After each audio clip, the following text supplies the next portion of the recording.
Donc, je propose de commencer, si vous voulez bien. Oui. On peut y aller.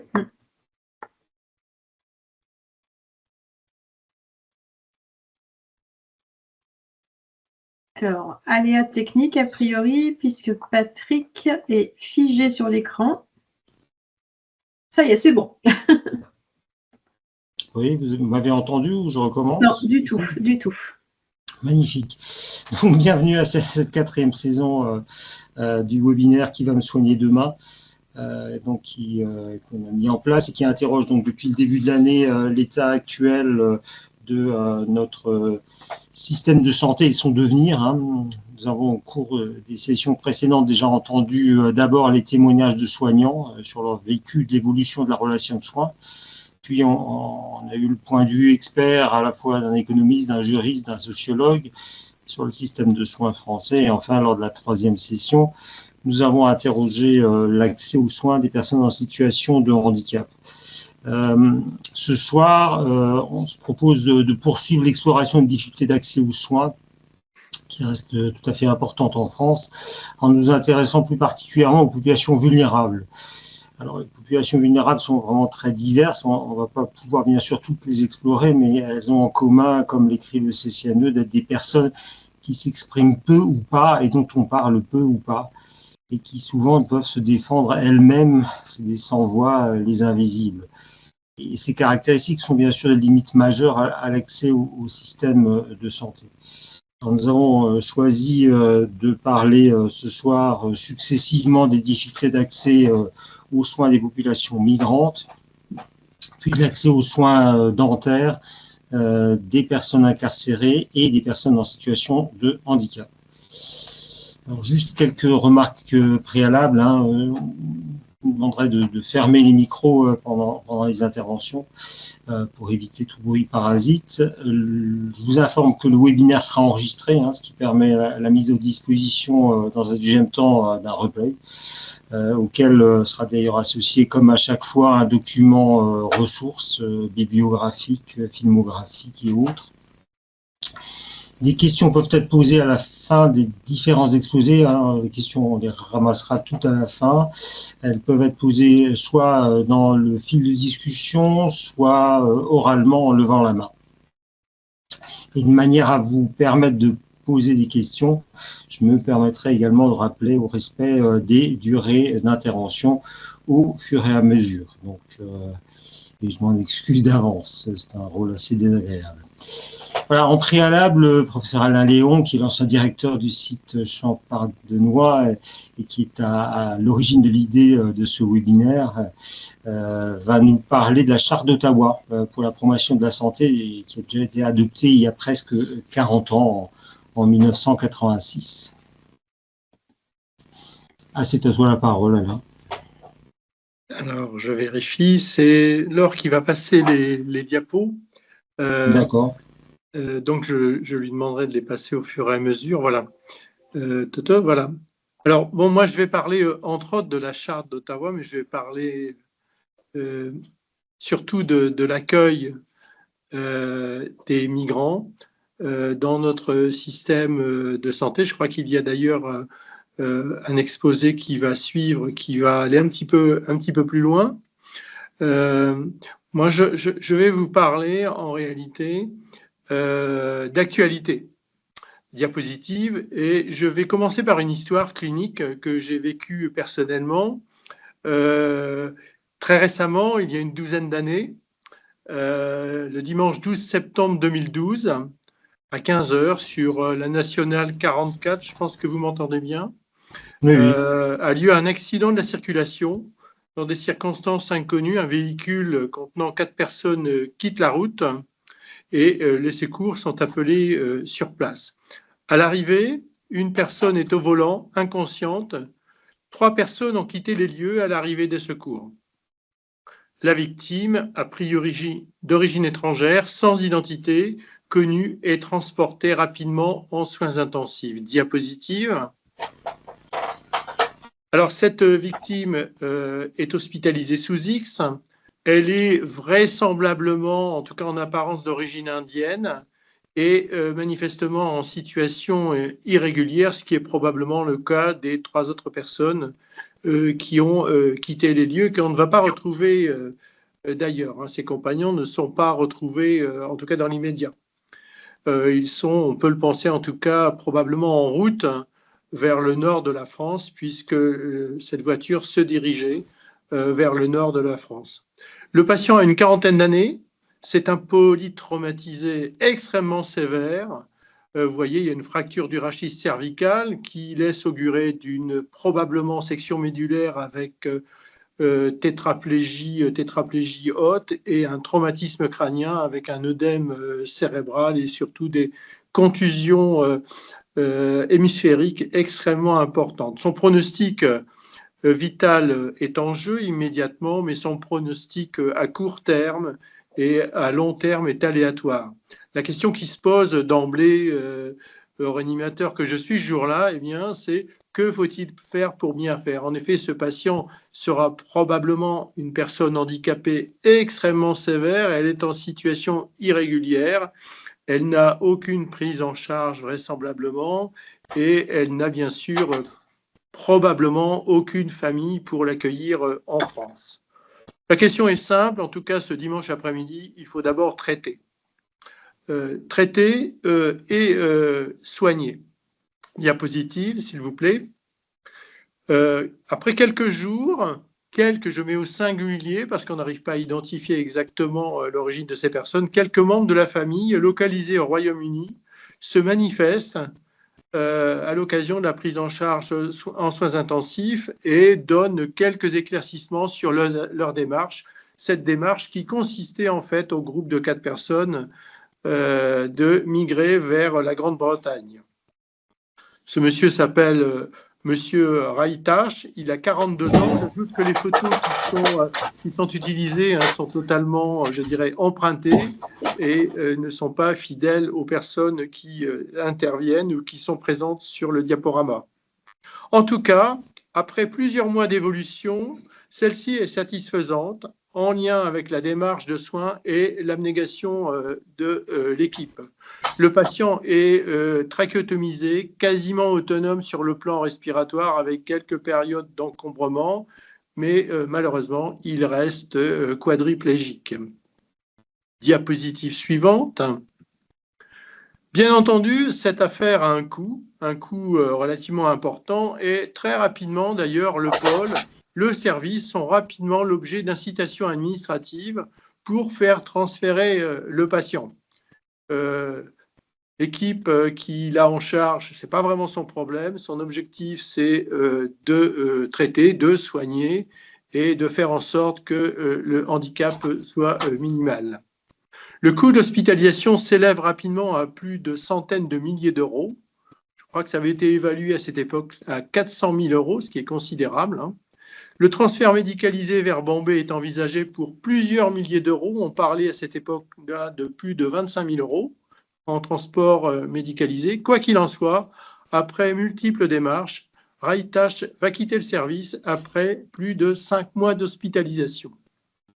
Diapositive. Alors, parlons un petit peu de ce que l'on appelle et qui fait débat à l'heure actuelle, de l'aide médicale d'État.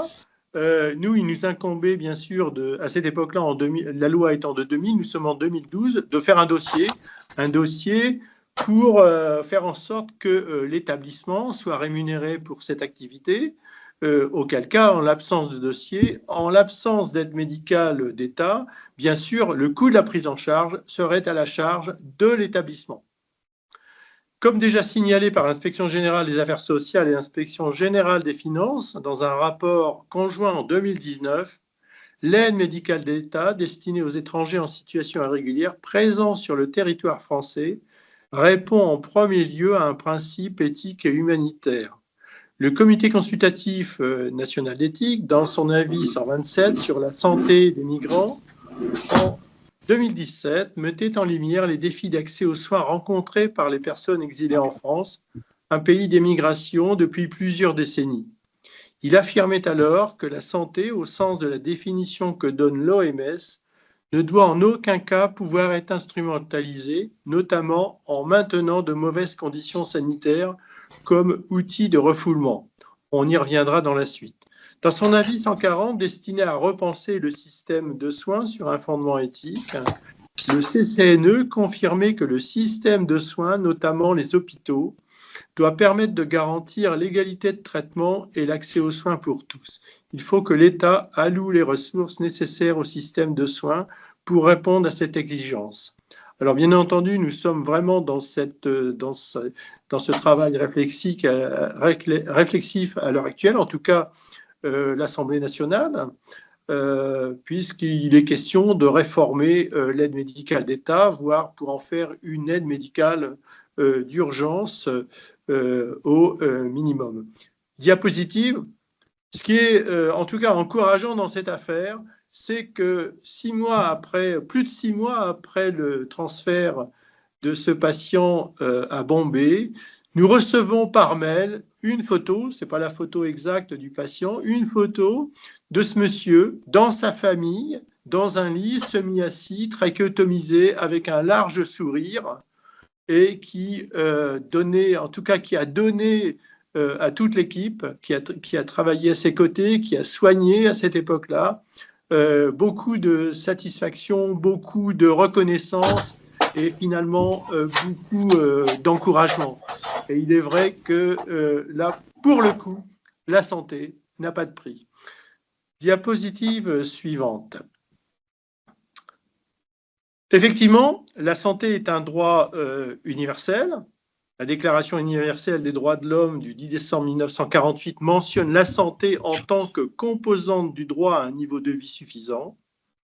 Ce droit à la santé peut être compris comme le droit à un système de santé efficace et intégré, englobant les soins de santé et les déterminants fondamentaux de la santé. Diapositive.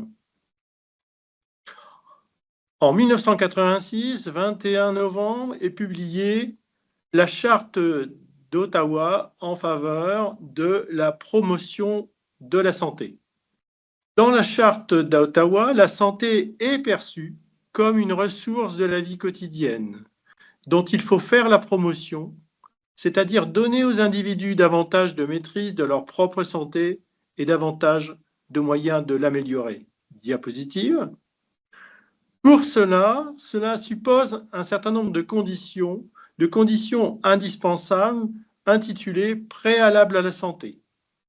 L'individu doit pouvoir se loger, accéder à l'éducation, se nourrir convenablement, disposer d'un certain revenu, bénéficier d'un écosystème stable, compter sur un apport durable de ressources et avoir droit à la justice sociale et à un traitement équitable. Diapositive suivante. Qu'en est-il dans ce que l'on appelle la jungle, ou ce que l'on appelait la jungle de Calais, en tout cas dans le nord de la France, où 700-900 migrants sont quotidiennement parqués en fonction des flux, arrivées et départs ou tentatives de départ vers le Royaume-Uni. Lorsqu'on voit que ces personnes ne peuvent pas se loger, que éventuellement même les logements sont démontés, détruits tous les jours, l'accès à l'eau est difficile, impossible, voire même condamné, et bien entendu la nourriture aléatoire avec des associations qui font un travail formidable quotidiennement. Le rôle de l'État qui devrait assurer la promotion, faire la promotion de la santé, y compris dans ces circonstances, est loin d'être accompli. Diapositive. On peut se poser effectivement la question, et je la pose sur cette photo, cette diapositive, pourquoi et pourquoi? Vous avez à gauche, en fait, l'alimentation en eau des sites olympiques pendant les JO 2024. Et à côté, vous avez l'alimentation en eau à Dunkerque l'hiver dernier. Pourquoi tout cela? Diapositive suivante. Malheureusement, En ce qui concerne ces personnes, et ce sera ma dernière réflexion, hein, c'est une phrase que j'ai reprise en fait dans le rapport d'activité 2023 de Médecins du Monde. Le problème de la santé, c'est qu'elle est rarement la première demande des personnes dans la précarité et dans leurs conditions de survie, tellement leurs conditions de survie sont délétères. On ne peut pas parler de santé, en tout cas lorsqu'on condamne ces populations dans de tels environnements, dans de tels ghettos. Et je passe sur le pire, bien entendu, qu'ils puissent rencontrer au cours de ces séjours. Merci.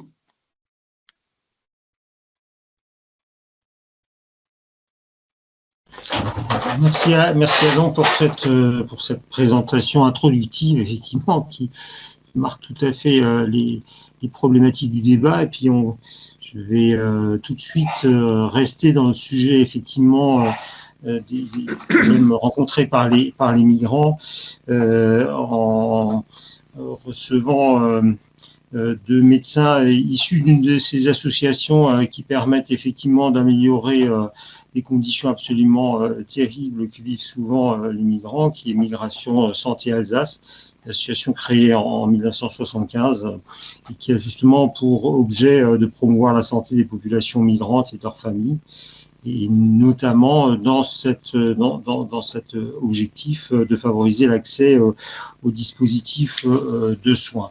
Et je vais d'abord passer la parole au docteur Jamel Radji, qui est psychiatre et qui va nous parler plus particulièrement de l'accès aux soins des personnes migrantes porteuses de pathologies psychiatriques. Donc là aussi, nous voyons un cumul de vulnérabilité comme on en retrouve souvent. Je vous cède la parole, docteur Radji.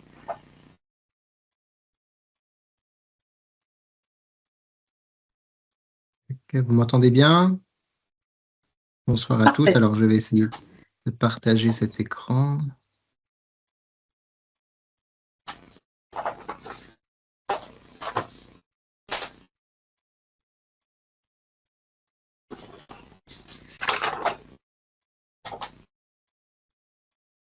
Voilà, c'est bon? Parfait. OK. Merci beaucoup pour l'invitation. Effectivement, je suis médecin psychiatre. Je travaille à l'équipe mobile psychiatrie précarité du département 67 et à la permanence d'accès aux soins psychiatriques de Strasbourg. Donc, je vais vous parler d'expérience de la migration et un cumul de vulnérabilité que rencontrent les personnes en situation de migration. Alors, c'était vraiment hyper chaud de faire tenir ça en 10 minutes. Alors, je vais essayer. Donc, il faut qu'on parle, donc, pour aborder les vulnérabilités que rencontrent les personnes migrantes, de l'exclusion sociale et de la précarité, parce que ce sont des personnes qui sont extrêmement exposées à ces deux éléments. Ils font en même temps l'expérience de la migration, et puis il y a aussi l'exil et surtout les séquelles des violences collectives et politiques. Donc, trois aspects pour aborder les vulnérabilités des personnes migrantes.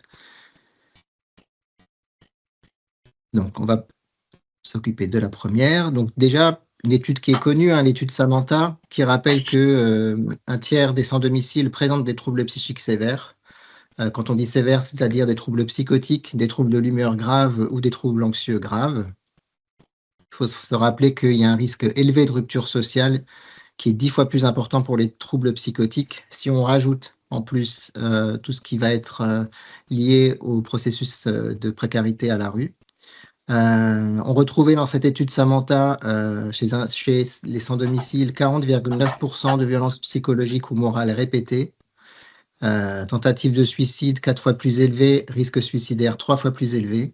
On retrouvait des troubles de la personnalité 5 fois plus élevés que dans la population générale, et également des dépendances aux produits qui représentaient quand même 3 personnes sur 10.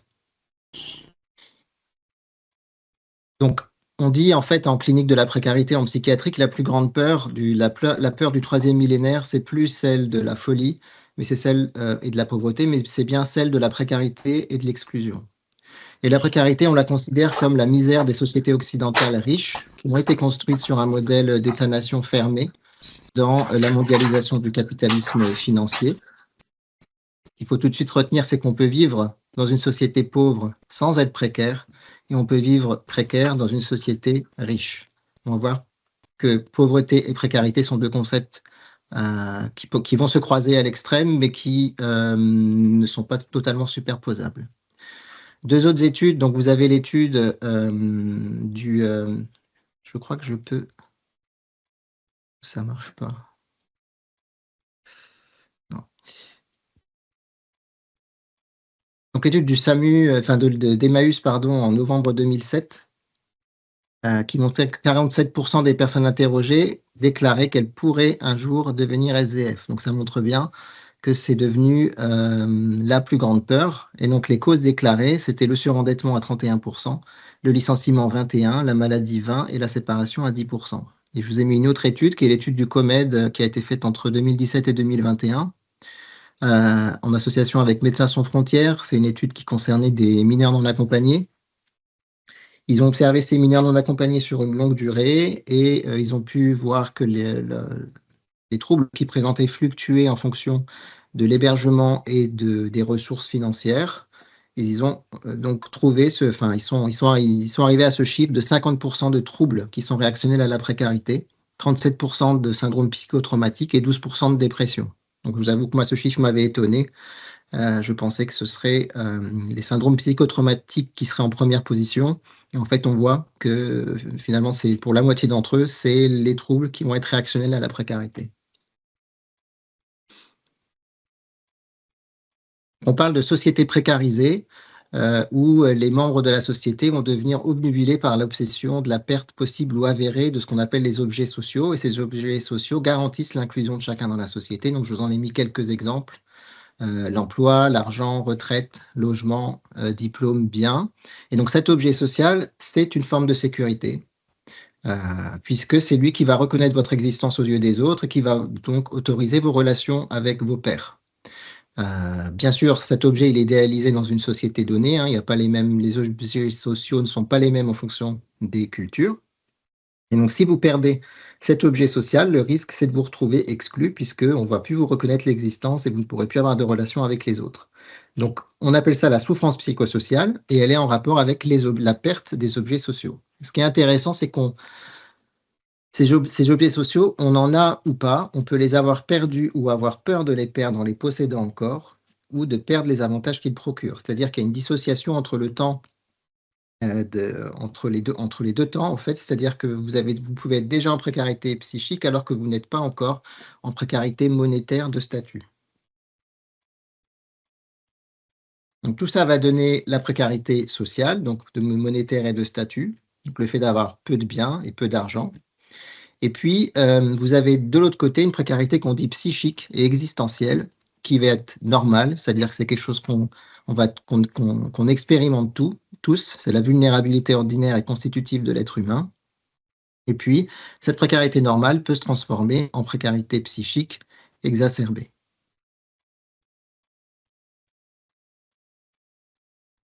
Dans le contexte social et selon l'histoire de chacun, il peut y avoir la transformation de cette précarité psychique normale en précarité psychique exacerbée.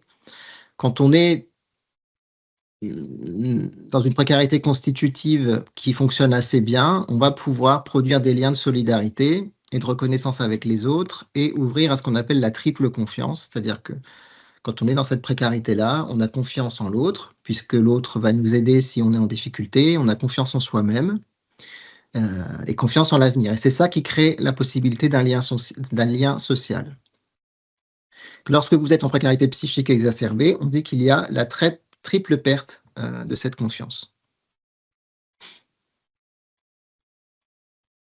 Ce qui amène à un syndrome que l'on observe dans la clinique de la précarité, qui est le syndrome d'auto-exclusion. Donc on parle d'auto-exclusion, puisque tout en subissant l'exclusion, le sujet il a la capacité d'exercer sur lui-même une activité psychique pour s'exclure de la situation, pour ne pas la souffrir. Donc c'est un immense paradoxe en acte, puisque la logique, c'est de s'empêcher de vivre pour vivre. Et donc c'est un syndrome qui est transversal et pluridisciplinaire, qui concerne tout le monde, des psychiatres, somaticiens, jusqu'aux associations et à l'État. puisque ce syndrome d'auto-exclusion, il a une psychogénèse, certes, mais il a aussi une très forte sociogénèse. Là, c'est, vous voyez, Jean Furtos qui a parlé de ce syndrome d'auto-exclusion. Donc, en gros, ce syndrome d'auto-exclusion, c'est tout ça. C'est la déshabitation de soi-même, c'est la rupture active des liens et la non-demande. Et donc, on parle de déshabitation de soi-même puisque le sujet a la capacité de déshabiter son corps, de s'anesthésier émotionnellement et corporellement, d'inhiber sa pensée. En fait, pour ne plus souffrir, c'est comme s'il il se congelait pour ne plus vivre la souffrance. Ça va aussi dans le sens où il va y avoir une rupture active des liens. Et puis, la non-demande, puisque c'est un sujet qui a été tellement déçu, qui a décidé de cesser de demander de l'aide, ce qui donne des réactions un peu particulières, notamment ce qu'on appelle l'inversion sémiologique. Donc là, en fait, c'est juste le sujet qui va adresser sa souffrance psychique à un travailleur social, et puis le travailleur social lui dit « mais ça, la souffrance psychique, c'est chez le psychiatre », et puis la personne arrive chez le psychiatre et elle demande un logement, et le psychiatre dit « mais non, le logement, c'est l'assistante sociale », et donc le sujet tourne en rond dans le système, comme une patate chaude, et c'est un moyen aussi de défense pour cette personne, de ne jamais avoir des rencontres en profondeur, puisque ces rencontres en profondeur pourraient lever la déshabitation et le refaire souffrir. Et dans la même logique, la réaction thérapeutique négative, elle consiste, en fait, plus vous allez aider une personne, plus elle va aller mal, alors que normalement, c'est plus on aide, plus la personne va mieux. C'est toujours la même logique. Vous allez venir décongeler des choses qui ont été congelées pendant des années, et donc ça risque de faire souffrir. Donc ça, c'est la réaction thérapeutique négative. Donc les sujets exposés à la grande précarité, les migrants en font partie, peuvent se retrouver au bout de plusieurs années dans ce syndrome d'auto-exclusion qui va nécessiter alors ça, je vais passer parce que je vois que le temps avance. Qui va nécessiter des équipes spécialisées. Donc pour ça, il existe les permanences d'accès aux soins de santé qui vont accueillir et prendre en soin les publics en situation de précarité. Donc les PASS sont là pour assurer des soins au sens large, que ce soit de la médecine générale ou de la médecine spécialisée comme la psychiatrie, mais aussi des soins dentaires. Donc pour les personnes avec l'absence de droits ou des droits incomplets. Et donc il existe des PASS psychiatriques. On va rencontrer beaucoup de demandeurs d'asile, lié aussi à l'organisation de l'offre de soins qui fait que les demandeurs d'asile sont sans droit ouvert pendant 3 mois. Donc, ils fréquentent les PASS psy, puisque c'est le seul endroit où ils peuvent se faire soigner pendant ces 3 mois. Et puis, les équipes mobiles psychiatrie précarité, qui sont parfois précarisées, qui, ayant intégré ces logiques d'auto-exclusion et de personnes qui sont éloignées du soin et qui sont dans la non-demande, eh bien, en fait, ces équipes se sont organisées pour aller vers. Et donc, les 2 missions principales sont aller vers les publics qui souffrent de troubles psychiques et qui sont en situation de précarité et de grande exclusion. Et puis également de former les travailleurs sociaux qui sont en première ligne en ce qui concerne la souffrance psychosociale. Est-ce que je peux déborder de 5 minutes? Je ne vous entends plus. 3. 3, ok. 3 minutes. Alors, on parle un peu d'expérience de la migration. Donc, vous savez que dans la migration, il y a 3 phases. Une phase pré-migratoire, c'est avant de partir, qui va être marquée par des événements de guerre et donc de violence, et qui signifie une rupture des liens avec la famille. Une phase per-migratoire, donc là, c'est pendant le trajet migratoire. Et puis une phase post-migratoire. Donc, la phase per-migratoire, vous voyez le bateau, elle est très dangereuse, donc il risque d'y avoir là encore du trauma. Et puis post-migratoire, c'est l'arrivée dans le pays d'accueil. On peut se rendre compte que finalement, c'est un pays de non-accueil, et donc se rajouter du trauma à ce moment-là. Ce qui est avancé par les auteurs, donc notamment Anzieux, Toby Nathan et René Caès, donc c'est que la culture, c'est un bouclier pour ces personnes. C'est une enveloppe supplémentaire indispensable à la construction et à l'équilibre psychique. Donc ça, c'est Anzieux. Et donc, c'est une seconde peau. Anzieux avait conceptualisé le concept de moi-peau. Il dit que la culture est une deuxième peau encore par-dessus le moi-peau.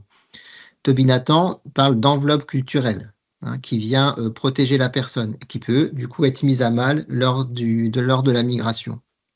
Et puis René Caes parle, lui, de formation métapsychique d'arrière-fond qui remplissent des fonctions de garant et de cadre structurant.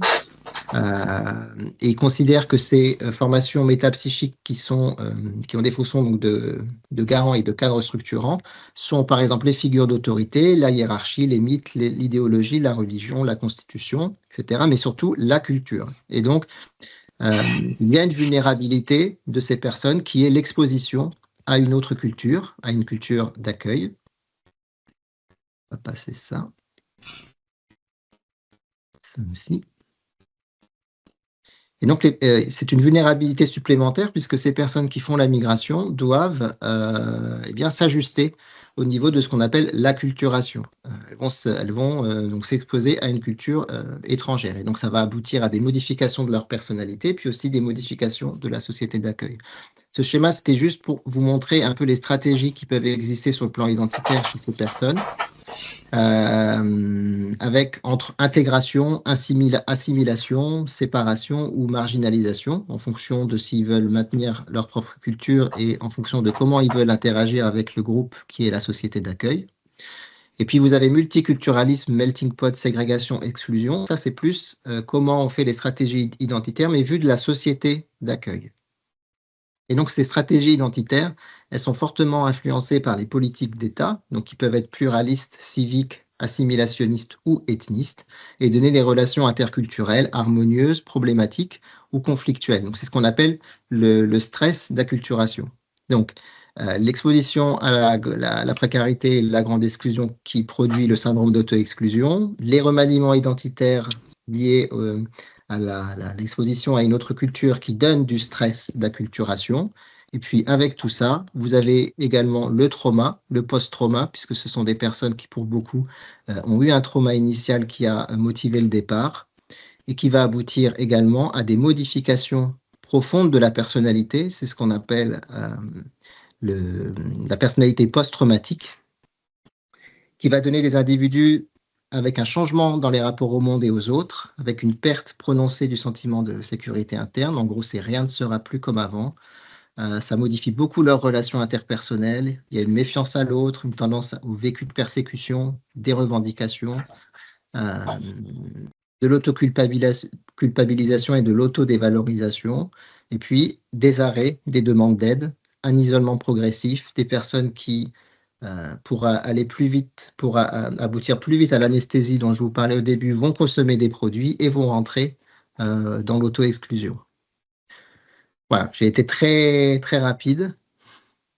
Mais on pourra revenir sur certains points après. Voilà, tout à fait. On pourra revenir sur certains points. Je vous remercie pour cette synthèse très, très, très rapide de cette question complexe. Et vous avez bien montré effectivement que certains phénomènes finalement de protection des personnes accentuent encore finalement les exclusions, ce qui est effectivement une question importante et on y reviendra sans doute lors des questions. Je vais maintenant passer la parole au docteur Muller, qui est médecin généraliste, également agissant dans le cadre de Migration Santé Alsace et qui va nous parler des difficultés d'accès plutôt sur le côté des soins somatiques.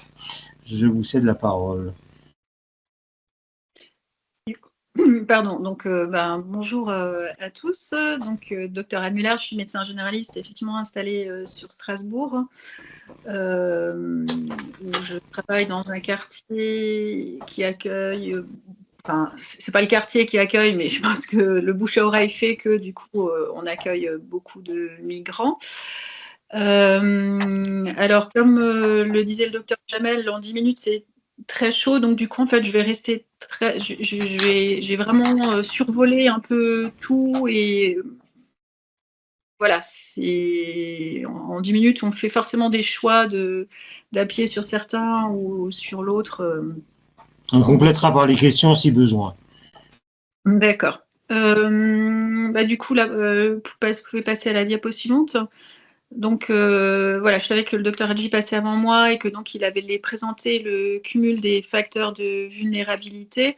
Donc les migrants, alors juste au niveau définition, moi quand je parle là dans ma présentation, quand je vais parler de migrants, je vais parler de manière très générale de gens qui sont venus d'ailleurs et qui sont arrivés en France assez récemment, que ça fait pas 3 générations qu'ils vivent en France, et quel que soit leur statut, qu'ils aient un titre de séjour valable ou pas, globalement, ils ont de toute façon tous, ils sont souvent, ils vivent tous dans des conditions précaires.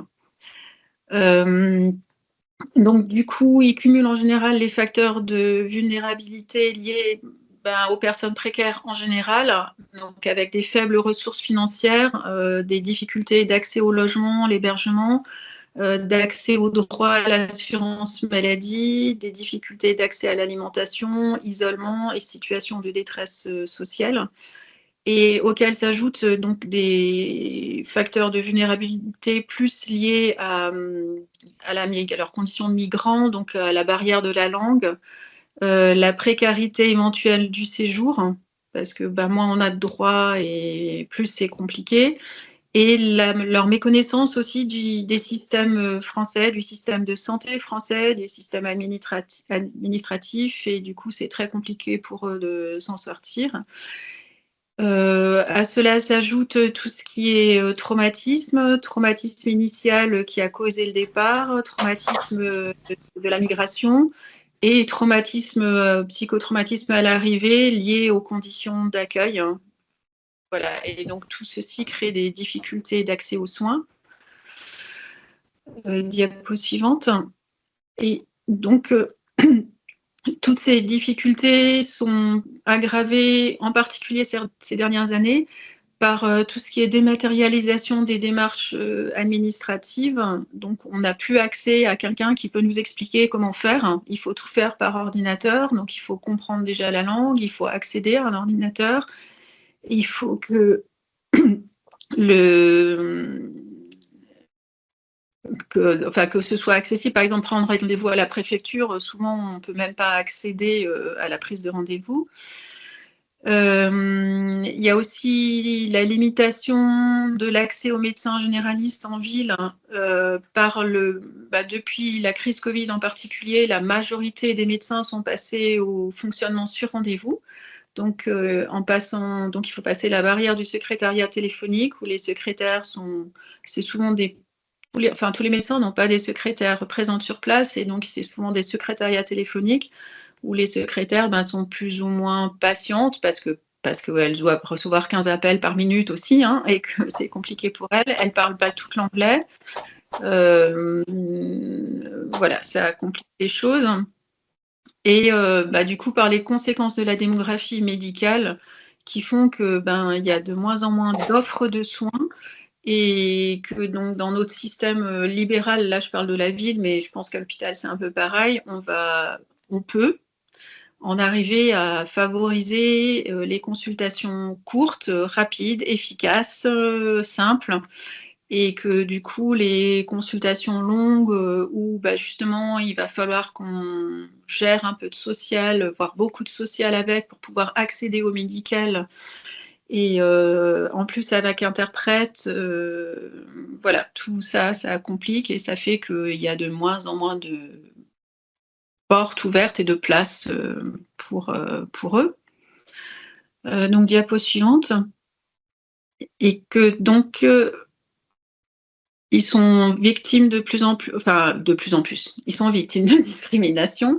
Alors, il y a les discriminations qui sont évidentes et qui ont été bien étudiées par des testings téléphoniques de refus liés à la couverture maladie, comme l'AME, même la CE2S, la nouvelle CMU, ça s'appelait la CMU, ça s'appelle la CSS maintenant.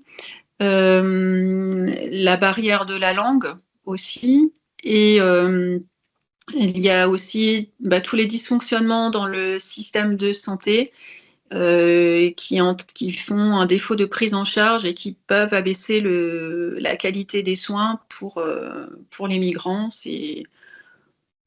Voilà, on peut parfois se dire que l'objectif c'est de les faire partir le plus vite possible sans vraiment essayer de leur offrir les soins de meilleure qualité. Donc, diapo suivante. Et donc, l'objectif, c'est déjà de prendre conscience que le système de santé maintient et produit des inégalités, donc des inégalités sociales, d'accès aux soins, de qualité des soins. Et donc, en prendre conscience, ça peut permettre de lutter contre la méconnaissance, s'interroger sur ses représentations, préjugés, sur ses pratiques routinières, sur ses conditions de travail et du coup leurs influences dans nos pratiques professionnelles et dans les soins, dans notre manière d'accueillir l'autre. Donc, passer d'une offre de soins à des démarches proches des populations, adaptées à leur diversité géographique, sociale, financière, culturelle et aussi de langue. Soigner, c'est rencontrer l'autre, c'est l'accueillir, lui donner du temps, un vrai espace pour qu'il puisse se poser et qu'il puisse accéder à son vrai problème et puis pouvoir soigner. Et que donc du coup, alors un exemple très concret, pour pouvoir faire ça, il faut passer cette barrière de la langue, cette fracture qui empêche la connaissance de l'autre. Et donc du coup, diapo suivante. Et donc de manière très concrète, il y a eu des recommandations de la HAS, Haute Autorité de Santé, qui commence à dater, mais de 2017, qui considère que seul le recours à un interprète professionnel, donc qui précise bien professionnel, pas de proximité, permet de garantir d'une part aux patients, aux usagers, les moyens de communication, leur permettant de bénéficier d'un égal accès aux soins, à la prévention et aux soins de manière autonome, et d'autre part aux professionnels les moyens d'assurer une prise en charge respectueuse du droit à l'information, du consentement libre et éclairé du patient et du secret médical. Et donc voilà, traduire, c'est donner dans une langue hospitalité à ce qui a été pensé dans une autre, créer de la réciprocité, de la rencontre, c'est faire humanité ensemble. Voilà, j'ai pris les mots d'un philosophe sénégalais. Et donc sur la dernière diapo, je m'étais juste pour concrètement dans d'autres pratiques sur Strasbourg et environ, on peut faire appel à l'interprétariat présocial. Donc pour tous les soignants libéraux, c'est pris en charge et donc il faut faire appel à Migration Santé Alsace. Et donc tous les médecins libéraux du Grand Est on peut faire appel aussi à l'interprétariat téléphonique. Voilà. Donc je finirai là-dessus, sur une manière très simple et concrète de favoriser l'accès aux soins. Très bien. Je vous remercie beaucoup, Dr Müller, pour cette présentation qui a respecté les temps et effectivement qui a été synthétique. Merci encore. Et je pense qu'il y aura des questions tout à l'heure sur cette question et notamment de l'interprétariat, puisque je crois que ça avait été fragilisé ces dernières années.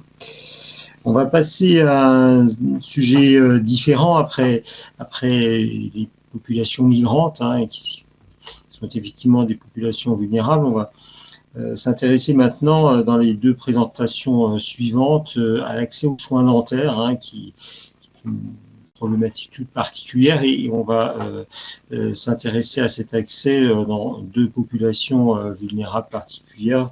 D'une part, les personnes incarcérées et deuxièmement, les personnes en situation de handicap. Et donc, je vais d'abord céder la parole au docteur Orphelin, qui est médecin dentiste à Reims et qui va effectivement nous parler des difficultés d'accès aux soins dentaires et l'organisation de l'accès aux soins dentaires des personnes en prison. Bien, vous m'entendez? Oui. Très bien, oui, merci. Parfait, merci. Très bien, bonsoir à tous. Merci pour cette invitation. Diapositive, s'il vous plaît. Voilà, donc les soins en milieu pénitentiaire, je vais d'abord vous présenter les établissements. En France, nous avons 188 établissements recensés en 2015 qui se déclinent en maisons d'arrêt, centres de détention, maisons centrales, centres de semi-liberté, centres pénitentiaires, et établissements pour mineurs et un seul établissement public de santé, un hôpital pénitentiaire, l'hôpital de Fresnes. La différence entre les différents établissements, c'est simplement le statut du détenu. Les maisons d'arrêt, c'est qu'il n'a pas été encore jugé. Les maisons centrales ou les centres pénitentiaires, ils ont été jugés, ils vont purger leur peine. Et les maisons ce qu'on appelle les centres de détention, c'est à la fois une maison d'arrêt et à la fois un centre pénitentiaire. Suivante, s'il vous plaît. Alors, au 1er janvier 2017, bon, les chiffres évidemment varient très régulièrement. Il y avait 78 796 détenus pour 57 841 places, avec un turnover de 88 000 personnes, c'est-à-dire 88 000 personnes qui rentrent, 88 000 personnes à peu près qui ressortent. On constate une surpopulation en maison d'arrêt avec un taux d'occupation de 125%, mais ça peut atteindre jusqu'à 200% dans certains établissements.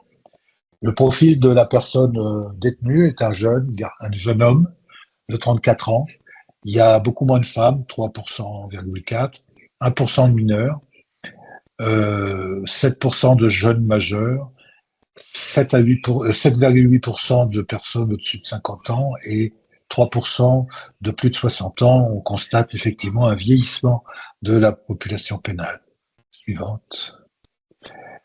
Les structures de soins, en fait, il y a 217 unités de santé qui sont dans les unités, ce sont des unités sanitaires, pardon, qui sont dans les établissements que je vous ai cités auparavant, c'est-à-dire à peu près une unité sanitaire dans chaque établissement, sauf les centres de semi-liberté où là les gens se font suivre au dehors. Nous avons 8 unités hospitalières sécurisées interrégionales, c'est-à-dire c'est la prison à l'intérieur de l'hôpital, c'est là où on va envoyer les gens en milieu hospitalier pour se faire suivre pour ce que nous ne pouvons pas et ne savons pas faire de manière ambulatoire. Il y a un seul établissement public de santé nationale, c'est la prison hôpital de Fresnes. Et on compte 26 services médico-psychiatriques régionaux, appelés SMPR, et 7 unités hospitalières spécifiquement aménagées, les UHSA, pour des hospitalisations psychiatriques. Photo suivante. Alors, l'organisation des soins, nous sommes soumis à une mission d'intérêt général qui va lier par protocole l'établissement pénitentiaire et son hôpital public le plus proche. Nous sommes encadrés par le Code de procédure pénale et il y a un guide méthodologique de prise en charge sanitaire des personnes placées sous main de justice qui permet de nous raccrocher à certains éléments quand on est un peu perdu dans la prise en charge. Nous bénéficions d'un budget MIGAC, une mission d'intérêt général et d'aide à la contractualisation, avec aussi des actions de prévention ou d'éducation à la santé. Suivante. Depuis 1994, les détenus sont affiliés au régime général de la sécurité sociale. Depuis 2005, ils peuvent bénéficier de la CMU, ou complémentaire santé solidaire aujourd'hui, et les soins qui sont pris en charge sont ceux de la CCAM, c'est-à-dire la classification commune des actes médicaux. Suivante. Nous avons une dotation de financement, c'est une dotation qui est déléguée par l'ARS au titre d'une MIG ou d'une MIGAC, je viens de vous le dire. Et pour avoir une idée du montant, en 2006, le montant global était de 155 millions d'euros, 250 922 pour être exact, pour l'ensemble des UXA, des UHSI et des chambres sécurisées dans les hôpitaux. Suivant. Donc, les chiffres varient. Vous avez vu tout à l'heure, je vous avais parlé de 76 000 détenus. Il y en avait 66 000 en 2012 pour 57 000 places. Donc, toujours un taux d'occupation supérieur à la normale. En juillet 23, nous avions 74 000 détenus pour 60 000 places. D'accord. Bon, donc les unités de soins, je vous en ai parlé, je ne vais pas revenir sur leur nombre. Nous comptabilisons 1748 équivalents temps plein de soignants, dont 485 médecins pour l'ensemble du territoire français métropolitain et outre-mer, pardon.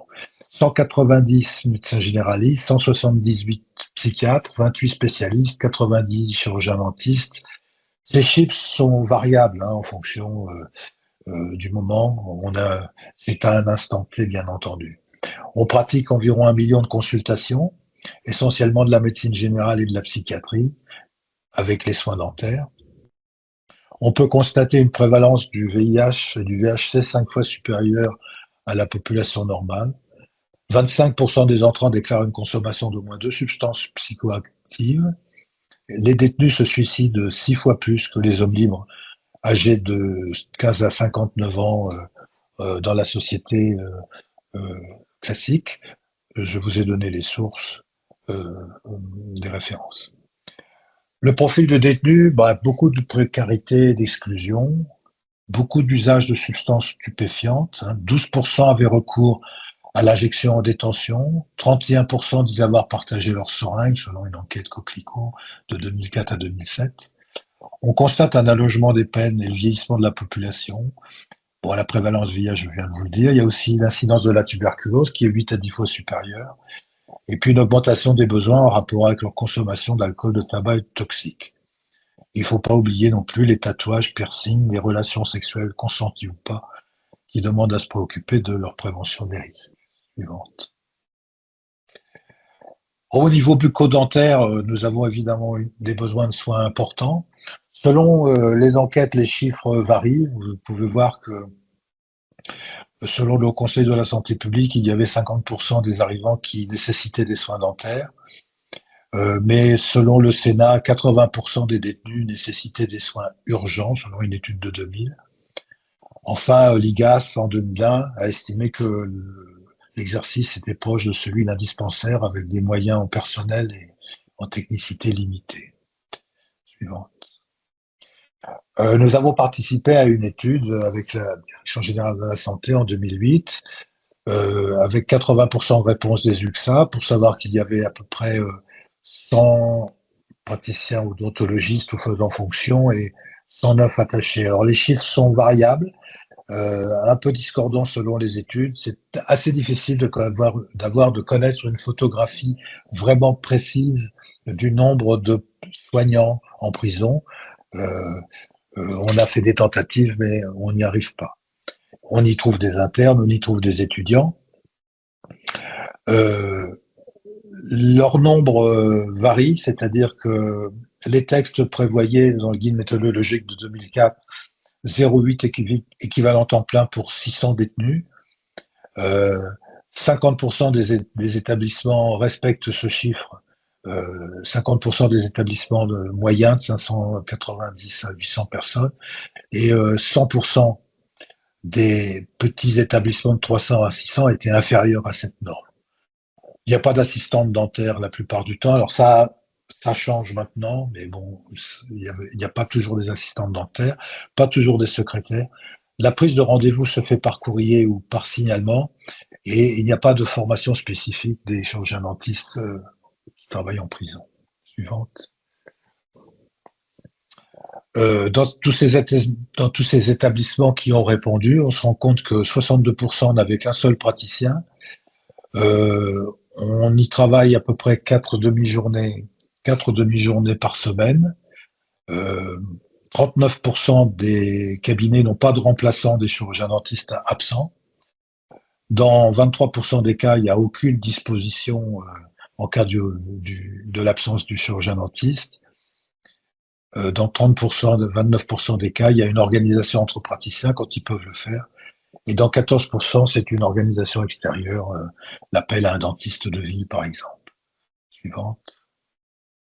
Alors, on a fait à Fleury-Mérogis, je travaille moi à Fleury-Mérogis, à côté de Paris, on a fait une étude sur les entrants entre mai 2017 et mai 2018. On a proposé à tout le monde de faire un examen bucco-dentaire. Ça a porté sur une année à 509 personnes. Suivante, sur 509 personnes.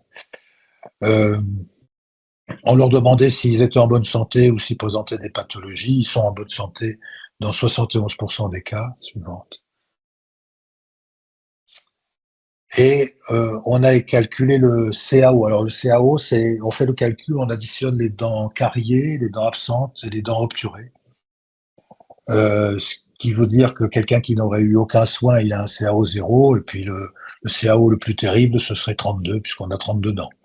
Donc, on a fait le calcul sur ces arrivants adultes. Le CAO moyen était de 5,3. On a comptabilisé 711 dents cariées, 868 dents absentes, 540 dents obturées et des dents non réparables. Je vous demande simplement de retenir les 711 caries chez les adultes. Il y a également des problèmes parodontaux, des problèmes de gencives, des gingivites, du tartre, essentiellement du tartre à 76%, et puis quelques petites maladies parodontales. Tout ça est normal puisque c'est une population jeune. Suivante. Alors, est-ce qu'il y avait des besoins en prothèses? Oui, dans 40% des cas, ils avaient besoin de prothèses dentaires.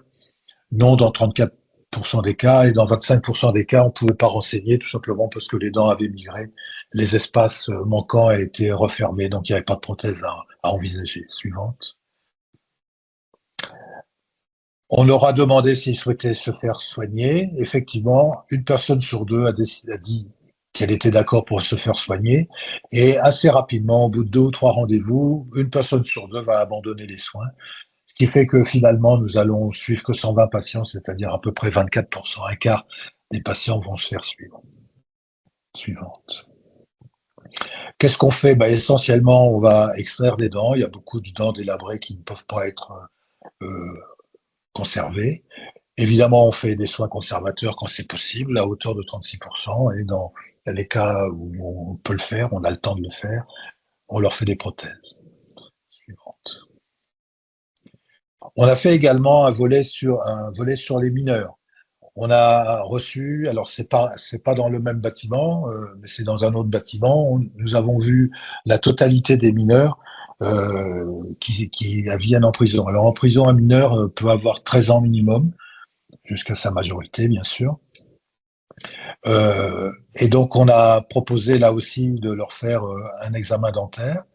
À 80%, on a pu les voir. On a pu voir ainsi 270 mineurs sur la période d'1 an, avec un CAO moyen de 3,2. Vous voyez qu'il est inférieur à celui des adultes, qui était, je vous le rappelle, de 5,3. Suivante. Voilà. Cependant, alors il y a une diapo qui a dû sauter. Et en fait, on pouvait lire sur la diapo que par rapport aux 711 dents cariées chez les 500 majeurs, on avait 600 dents cariées sur les 270 mineurs. Donc il y a énormément de caries chez les mineurs. Il y a quand même un élément favorable. Un tiers des mineurs avaient un CAO de 0. Et les CAO les plus maximum, les indices les plus maximum étaient de 19 pour l'un qui avait 18 caries de dents absentes et de 10 pour un autre qui avait 10 dents absentes. La plus grande majorité, la plus grande difficulté que l'on rencontre auprès d'eux, c'est qu'ils n'ont pas du tout de motivation pour se faire soigner. Et puis l'autre difficulté, c'est que on ne sait pas très bien qui est leur responsable légal pour entamer les soins. Suivante. Alors, il faut savoir que tout être humain doit pouvoir recevoir les soins dont il a besoin et que toute personne détenue doit pouvoir se faire soigner. C'est un problème de santé publique bien compréhensible. Je rappelle qu'au 1er octobre 2024, là j'ai pris les chiffres les plus récents que j'avais, on a quand même 78 300 détenus en France. Et c'est une spécificité typiquement française, la personne détenue doit pouvoir avoir la même offre de soins que si elle était en liberté. Bien sûr, la personne détenue est également considérée comme une personne vulnérable. Suivante.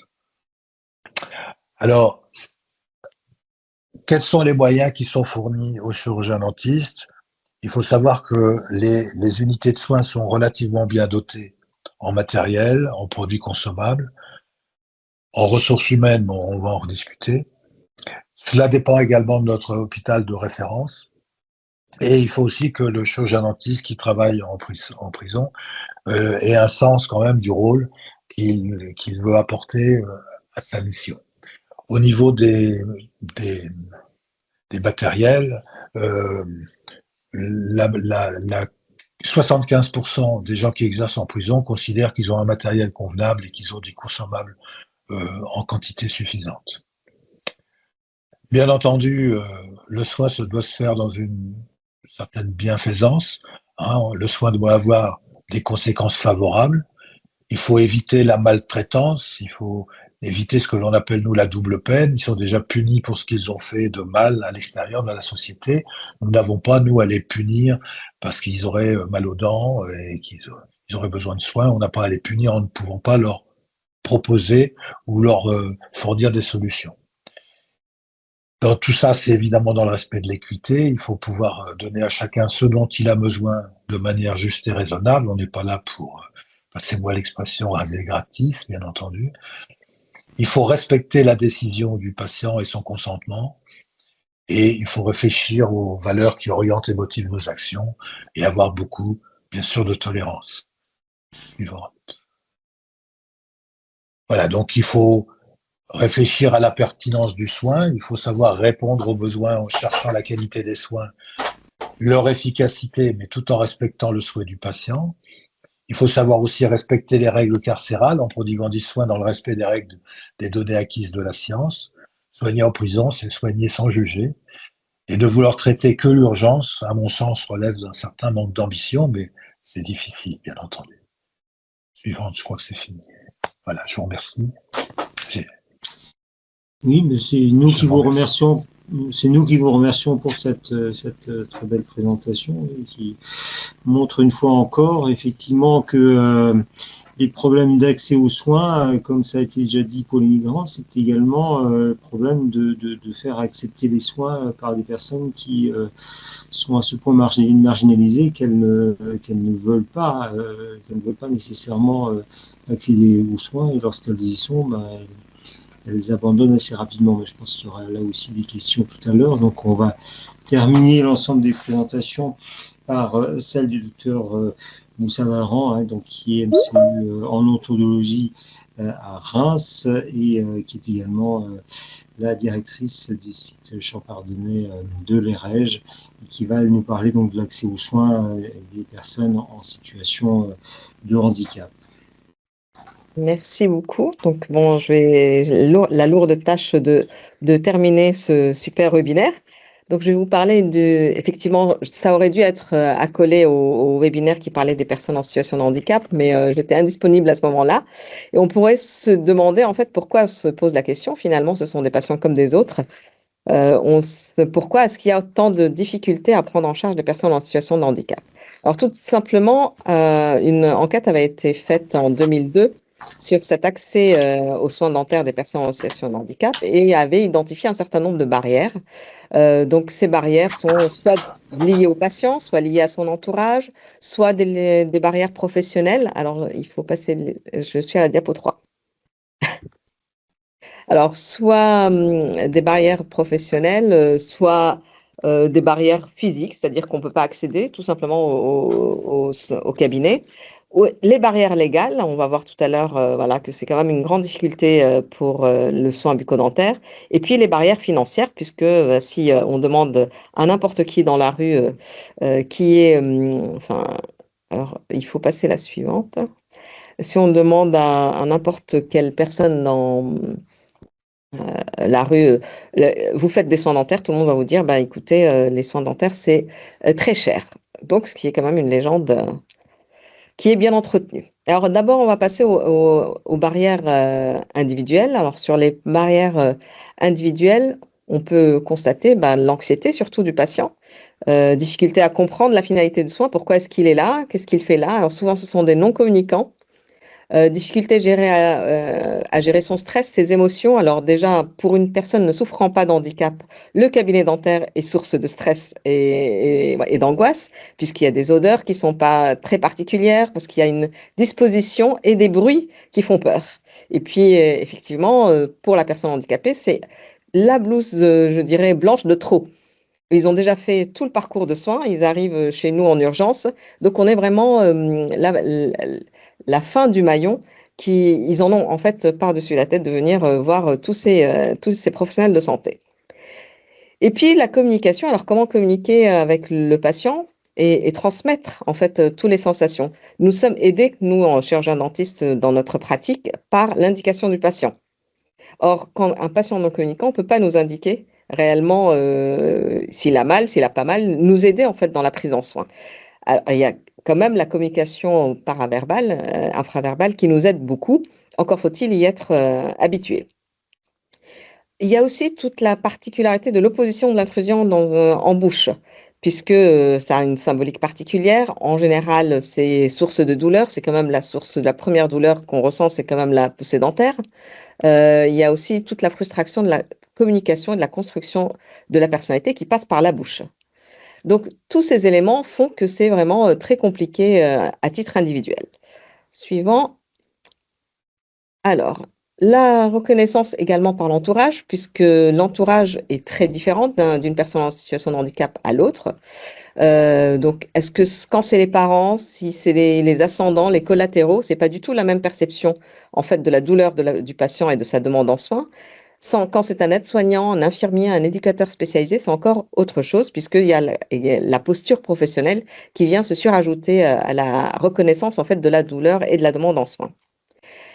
Autre particularité, c'est le manque de formation dont tous les soignants se plaignent en disant qu'ils n'ont pas été formés à l'hygiène bucco-dentaire, à la santé orale. L'inconscience, en fait, que l'impact de la santé orale sur la santé générale, puisque tout le monde pense que ce n'est pas très grave, ce ne sont que des dents, c'est pas très grave si on ne brosse pas les dents, ce n'est pas très grave, sauf que avec le temps, on va se rendre compte qu'il y a quand même des corrélations assez importantes entre la santé orale et la santé générale. Sous-estimation de l'impact sur la qualité de vie. Alors, on tolère pour une personne en situation de handicap qu'elle ne puisse pas manger correctement, qu'elle ne puisse pas parler si elle a une dent en moins ou si elle a des difficultés à articuler, alors qu'on ne pourrait pas le tolérer pour une personne qui ne l'est pas en situation de handicap. Donc, inconscience également des difficultés et des risques de prise en charge tardifs. Plus on va retarder le soin bucco-dentaire et plus le soin va être compliqué à mettre en œuvre et plus tout le monde, en fait, a peur et plus les barrières vont augmenter. Les réticences également aux soins intimes de la personne, puisque les aides-soignants, dans 50% des enquêtes, disent qu'ils ne peuvent pas en fait s'obliger, entre guillemets, à brosser les dents d'une tierce personne si elle ne le veut pas, parce qu'ils ont l'impression en fait de l'agresser. Ils ont peur de se faire mal, ils ont peur de faire mal à la personne et d'aggraver les troubles du comportement, où ils seraient obligés de remédiquer, en fait, de donner d'autres médicaments pour calmer la douleur et surtout la réaction. Suivant. Donc, le manque de formation, voilà, l'attitude du praticien. Les praticiens, enfin, si la personne en situation de handicap a peur du praticien, je dirais que l'inverse est également vrai. C'est-à-dire que dans nos formations, alors là, à Reims, c'est une spécificité puisqu'on a une formation initiale qui acculture nos étudiants à cette prise en charge spécifique, mais en général, c'est quand même une peur mutuelle parce qu'ils sont polymédiqués, polypathologiques et présentent en fait d'autres risques par rapport à la prise en charge des soins bucco-dentaires. Alors, pendant très longtemps, tout le monde a dit que c'est une absence de valorisation de la spécificité de cette prise en charge. Alors, on a des moyens maintenant financiers pour améliorer cette prise en charge. Il s'est avéré dans la dernière enquête qui date de l'année dernière que malgré cette valorisation de 100 € avec une cotation spécifique pour la prise en charge des personnes handicapées, ça n'a pas beaucoup bougé. Et qu'il y a eu 25 000 actes pour 43 000 chirurgiens-dentistes, donc moins d'un acte par chirurgien-dentiste qui a été coté pour ces soins. Alors, manque aussi de structure adaptée. Alors, structure adaptée, oui, parce qu'il faut une formation particulière, il faut que le professionnel soit formé à ce soin spécifique, mais si on dit structure adaptée, ça veut dire une structure qui est en parallèle, ce qui existe déjà, hein, les réseaux de soins bucco-dentaires existent, parallèle au droit commun. Donc, une personne en situation de handicap devrait, a priori, passer par un système parallèle, ce qui n'est pas du tout juste par rapport à ses concitoyens. Des barrières physiques, alors de transport, la logistique de transport, c'est vraiment quelque chose qui est un grand frein pour les institutions. Pour amener une seule personne, il faut détacher du personnel, et en général, le personnel, il y en a 1 pour 10. Donc, ça veut dire qu'on met en mal à l'aise 9 autres personnes qui sont dans l'institution.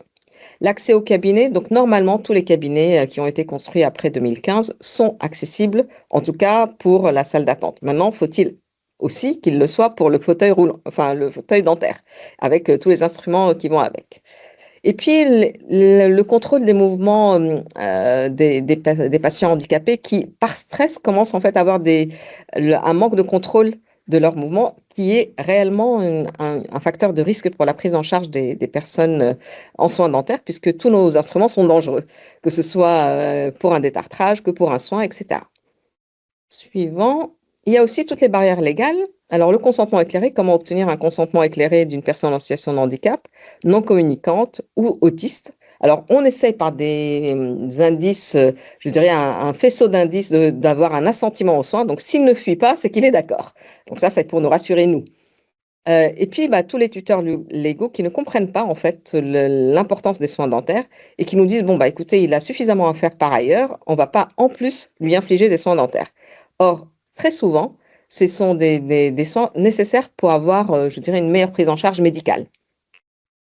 Suivant, on a également les barrières financières. Alors, les barrières financières dont on a parlé tout à l'heure, il n'y a pas de spécialité, en fait, reconnue pour les chirurgiens dentistes qui font que du soin spé, en tout cas pour des soins bucco-dentaires. On a un CNP médecine bucco-dentaire, médecine orale adaptée qui est en cours d'élaboration pour avoir une reconnaissance en fait de cette spécialité, de cette spécificité de soins pour les personnes vulnérables en général. On a un supplément handicap depuis la convention de 2018 qui a été renouvelé dans la convention de 2023 et qui nous permet de coter 100 € de plus par patient, en fait par séance de soins, si on le prend en charge. On a même depuis 2023 la convention de 2023, 5 consultations d'habituation blanches, c'est-à-dire que le patient vient et s'habitue uniquement au décor. Donc, le temps qu'il soit à l'aise pour cette prise en charge. Suivant. Alors, la problématique, c'est que si on ne fait pas les soins, on a des problématiques d'ordre infectieux, donc que ce soit des caries, que ce soit des parodontopathies dues à ce tartre qui n'est pas pris. Il y a également toute la pathologie traumatique quand on a des crises d'épilepsie, quand on est bruxe parce qu'il y a un retard de neurodéveloppement. Et on arrive jusqu'à cette dernière petite photo où vous voyez, où il y a une espèce, vous avez l'impression que la dent est ouverte, mais en fait, il y a une espèce de dentine vitrifiée au-dessus quand on passe une sonde qui est très dure. Ça veut dire que le patient est arrivé à ce stade de lésion et que personne n'a noté qu'il y avait un problème en bouche. Donc, ce qui peut effectivement amener à changer sa médication pour qu'il puisse se calmer. Et enfin, toutes ces pathologies infectieuses et traumatiques peuvent avoir, suivant, une répercussion sur les autres organes du corps, les yeux, les sinus, les poumons. On ne peut pas, en fait, régler les problèmes de pneumonie chronique ou pneumopathie chronique tant qu'on n'a pas réglé les problèmes dentaires. Mais pareil pour les articulations et pour tout ce qui est cardiopathie. Mais les cardiologues sont très au courant de ce point-là. Il reste encore à faire des efforts sur les autres domaines. Suivant. Donc, les personnes en situation de handicap, de par leur handicap, peuvent avoir aussi des pathologies fonctionnelles. Donc, un problème respiratoire, un problème de déglutition, de fausses routes. Enfin, ce cumul en fait de troubles fonctionnels, le suivant va aboutir effectivement à une gravité des pathologies par rapport à la population générale. Non pas que la pathologie elle-même soit grave, c'est les mêmes caries que tout le monde, ce sont les mêmes parodontopathies que tout le monde, seulement la découverte est tardive. Et c'est cette découverte tardive qui rend en fait difficile cette prise en charge. Parce que très souvent, ils viennent en urgence et on va édenter, donc extraire, puisque c'est la seule façon de régler le problème. Le problème, c'est que nous ne pouvons souvent pas réhabiliter d'un point de vue prothétique la personne et donc elle reste avec ses édentations. Et donc, sur le plan médical, ça pose réellement un problème parce que ça ne peut qu'aggraver les fausses routes, ça ne peut qu'aggraver les problèmes pulmonaires, ça ne peut qu'aggraver en fait toutes les autres pathologies et c'est quand même un indicateur de mortalité qui est important. Il y a également sur le plan social, puisque quand on a des difficultés fonctionnelles, la mastication est compliquée, la façon en fait de tenir les aliments en bouche est complexe et ça rend les repas extrêmement fastidieux pour les parents. Ce qui fait que très souvent, pour régler le problème, les aidants, quels que soient les aidants, que ce soit des aidants parentaux ou professionnels, ils vont commencer par mixer, par mettre en morceaux, puis par mouliner, sans jamais demander l'avis du chirurgien dentiste, parce que plus on va diminuer la motricité buccale et plus on va aggraver les troubles fonctionnels. Et donc, à aucun moment, on nous demande, alors je pense qu'il faut passer les diapos parce qu'il y a une animation. Voilà. Et plus la motricité buccale va être en fait impactée.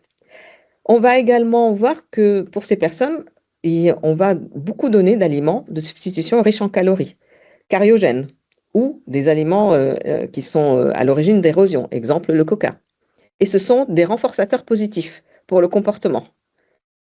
Et donc, cette difficulté en fait de l'entourage, de l'environnement de la personne en situation de handicap, plus l'absorption de médicaments, alors que je passe le nombre de psychotropes et de neuroleptiques que prennent les personnes en situation de handicap, l'absence d'apport fluoré parce que personne ne veut brosser les dents et encore moins avec un dentifrice fluoré parce que tout le monde pense que c'est source de poison. L'absence de techniques d'hygiène adaptées, 2 fois par jour, parce que par manque de personnel, par manque de technique. L'absence de formation à l'hygiène en général, puisqu'on forme les aides-soignants à la santé orale pour la fin de vie, mais ce n'est pas du tout la même chose que de brosser les dents pour une personne en situation de handicap. Suivant. Donc, les difficultés d'intervention font que ça aggrave en fait la situation de la personne en situation de handicap, et on a une partie en fait des personnes qui ne sont pas du tout vues par le chirurgien dentiste. Ces difficultés donc renforcent l'anxiété et l'opposition de la personne qui va être vue en urgence. On va faire des édentements anarchiques sans regarder en fait pour régler l'urgence. Et plus on va faire des dentements anarchiques, et plus on va contribuer au surhandicap de la personne. Ça veut dire qu'au lieu de régler ces problèmes, alors la suivante, on va aggraver en fait la situation. Suivant. Donc le surhandicap de la personne, c'est aggraver la dénutrition, aggraver les problèmes esthétiques, phonatoires. Enfin, les dysmorphoses liées à l'handicap de la personne va aggraver également le bavage, la litose, parce que la bouche est ouverte en permanence et qu'il n'y a plus de barrière en fait pour la salive. Et donc ça pose problème également dans l'intégration sociale, dans l'apprentissage, dans l'inclusion sociale, qui est quand même l'objectif. Donc tous ces éléments vont aggraver en fait la situation de la personne handicapée. Suivant.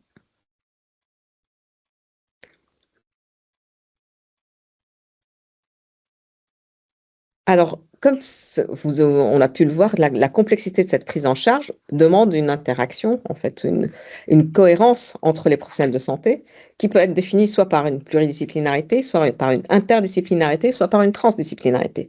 Bien entendu, le meilleur modèle pour la personne en situation de handicap, c'est la transdisciplinarité. Mais cela exige de tous les professionnels de santé de mettre leurs connaissances et leurs compétences de côté, de pouvoir s'écouter et de travailler en équipe avec le médico-social, parce que les aidants de la personne en situation de handicap sont nos meilleurs alliés pour pouvoir prendre de façon optimale la personne dans le soin. Suivant. Alors, quelles sont les réflexions éthiques que l'on peut avoir en prenant en charge une personne en situation de handicap? Eh bien, c'est pourquoi on se pose la question, pourquoi les aidants se posent la question? Parce qu'il y a un conflit de valeurs entre ce que je dois faire de bien pour ce patient, pour qu'il soit en bonne santé, et ce que j'estime être une agression en le forçant à se brosser les dents, en le forçant en fait à aller chez le dentiste alors qu'il n'a pas envie d'y aller. Donc, ça permet à chaque moment en fait de remettre en question notre pratique. Suivant.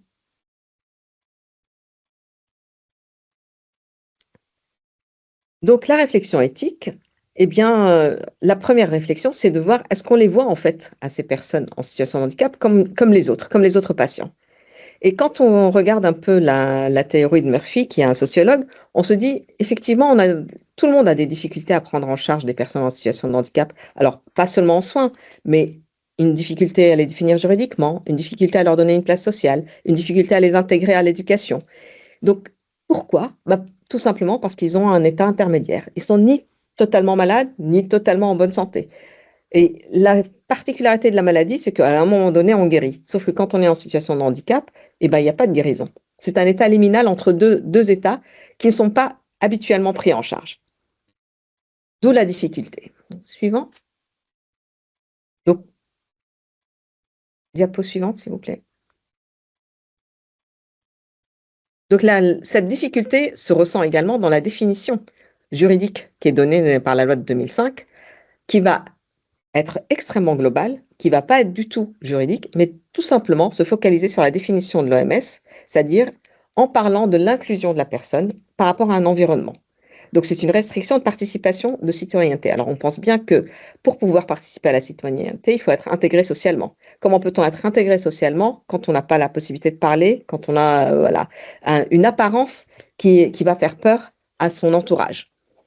Il y a également toute la partie altération dentaire. Alors, pour nous, chirurgiens dentistes, quelqu'un qui est édenté total est en situation de handicap.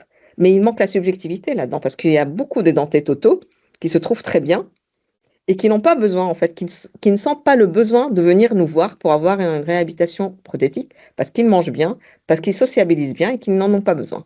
Donc, il y a aussi ce côté subjectif qui n'est pas pris en compte. Suivant. Alors ça, je vous retrace tout à fait textuellement le texte d'un aidant qu'on avait interrogé, enfin on avait fait une enquête des aidants professionnels dans les structures médico-sociales et qui explique et pose les bases en fait de cette éthique médicale qu'on pourrait appliquer sur les soins dentaires pour les personnes en situation de handicap en me disant, eh ben, moi, mon rôle en tant qu'aidante professionnelle, c'est d'accompagner. Mais qui suis-je pour imposer ma vision de la prévention et du soin à ce patient qui n'a rien demandé? Alors effectivement, dans sa formulation, elle pose le problème de la bienfaisance et de la malfaisance. Est-ce que je suis bienfaisante en lui brossant les dents malgré lui ou malfaisante? Est-ce que je respecte réellement son autonomie alors qu'il n'a pas demandé à le faire? Est-ce que je dois attendre son consentement éclairé pour le faire? Est-ce que je dois le traiter comme je traite tout le monde, comme un soin ordinaire, ou je dois m'adapter effectivement? Suivant. Alors la difficulté de la prise en charge de cette bouche, en général, c'est l'ambiguïté en fait de cette et l'ambivalence de la bouche. D'un point de vue aspect psychologique, elle est à la fois un objet de séduction, mais à la fois un objet de douleur. Elle est à la fois ce qui vous permet de survivre, puisque vous mangez avec votre bouche, mais également votre dernier souffle, vous le soufflez par la bouche. Donc vous voyez qu'il y a une ambiguïté déjà ancrée dans notre schéma psychologique sur cette. Donc il y a également une ambiguïté sur le soin bucco-dentaire, qui est à la fois nécessaire pour s'intégrer en société, mais en même temps douloureux et coûteux. Et donc, vous voyez que cette ambivalence est permanente. Le suivant, diapo suivante. Donc, l'aspect sociologique, c'est effectivement, vous le savez tous, le moment de convivialité, c'est quand vous partagez quelque chose, un repas avec quelqu'un. Donc, c'est vraiment l'oralité sociale passe par cette culture.